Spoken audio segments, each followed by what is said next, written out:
I'm Atra El-Nashar in Washington. The White House and the European Union are out with new details of their trade agreement, one that will have almost immediate impacts on both economies.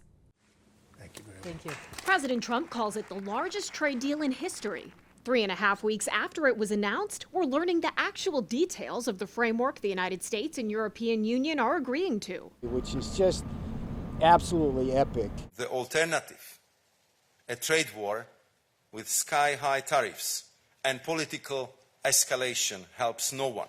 In a joint statement, the U.S. and EU announced that the previously known 15% tariffs on EU goods coming into the U.S. will be the maximum cap on all European products. A major relief for the EU because Trump previously threatened triple-digit tariffs on some of their products. This is the most favorable trade deal the U.S. has extended to any partner. The U.S. and EU say they'll work to reduce non-tariff barriers like accepting each other's auto standards to boost transatlantic car sales and address trade barriers for American seafood and agricultural products. The EU also expected to make major investments in the U.S. We're getting $750 billion worth of LNG purchases.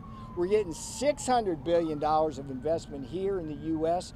in our strategic sectors. The EU never wanted to get into these negotiations, but they are reassuring their citizens they won't be the ones to bear the burden of these 15% tariffs. In this new government Q&A page, saying, for tariffs imposed by the U.S., it is the American importer who pays. And, in the end, it is usually the consumers, in this case, U.S. consumers, who will indirectly pay for the tariffs. The White House selling the opposite message to Americans, saying exporters will eat the cost. In newly released notes from the Federal Reserve's latest meeting, some central bankers say they're already seeing some American companies absorb the cost, and others that haven't yet say they plan to. Last week, the president previewing his next round of tariffs to incentivize domestic manufacturing. Gibson Semiconductors will be setting sometime next week, week after. In Washington, I'm Atra El-Nashar reporting.